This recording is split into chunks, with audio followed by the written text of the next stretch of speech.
আপনারা সবাই জানেন যে আমাদের দেশের সাংবাদিক ভাইয়েরা কিন্তু সব দিক দিয়ে এক ধাপ এগিয়ে থাকে সব সময়।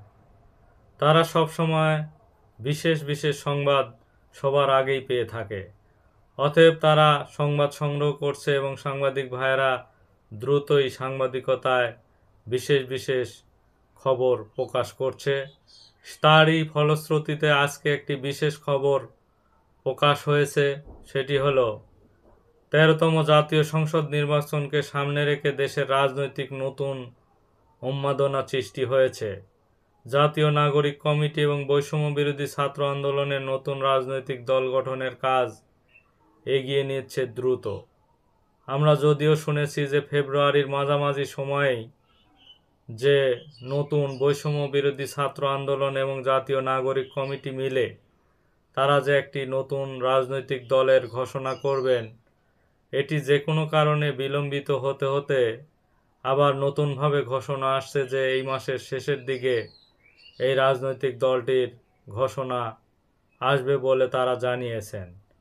কিন্তু ইতিমধ্যে বিভিন্ন যে ছাত্রদের মধ্যে থেকে যারা রাজনীতিতে সক্রিয় হবেন তারই মধ্যে রয়েছে সার্জিস আলম এবং হাসনাত আবদুল্লাহ।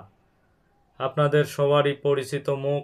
তারা আসলে সামনে যে নির্বাচন, এই নির্বাচনে প্রার্থিতা গ্রহণ করবেন এবং কে কোন আসন পাবেন এই নিয়ে অলরেডি ভাগ বাটোয়ারা শুরু হয়ে গেছে, যে কে কোন আসন থেকে তারা নির্বাচন করবেন এই ধরনের আলোচনাও তাদের মধ্যে শুরু হয়ে গেছে। ধারণা করা হচ্ছে চলতি মাসের শেষে এই নতুন দল আত্মপ্রকাশ করতে পারে। দলের জুলাই অভ্যুত্থানে অংশ নিয়ে শিক্ষার্থী এবং তরুণদের গুরুত্বপূর্ণ ভূমিকা থাকবে। নতুন রাজনৈতিক দল বেশ কয়েকজনের বক্তব্য প্রার্থিতা ইতিমধ্যে প্রকাশে এসেছে। একাধিক সূত্রে জানা যায় আসন্ন নির্বাচনে যেসব আসন থেকে নির্বাচন করতে পারে ছাত্র নেতারা, সে বিষয়ে আপনাদের একটি ধারণা দেওয়া হচ্ছে। এখানে বলা হয়েছে যে রংপুর ৪ আসনে নাগরিক কমিটির সদস্য সচিব আক্তার হোসেন এখানে প্রার্থিতা হবেন বলে জানিয়েছে যে রংপুর ৪ থেকে, এবং পঞ্চগড় ১ থেকে নাগরিক কমিটির মুখ্য সংগঠক সার্জিস আলম পঞ্চগড় ১ থেকে তিনি প্রার্থিতা গ্রহণ করবেন বলে জানা গেছে। এদিকে কুমিল্লা ৪ বৈষম্য বিরোধী ছাত্র আন্দোলনের আহ্বায়ক হাসনাত আবদুল্লাহ এখান থেকে প্রার্থিতা গ্রহণ করবেন, এবং নোয়াখালী ৬ বৈষম্য বিরোধী ছাত্র আন্দোলনের মুখ্য সংগঠক আব্দুল হান্নান মাসুদ নোয়াখালী ৬ থেকে তিনি প্রার্থিতা গ্রহণ করবেন।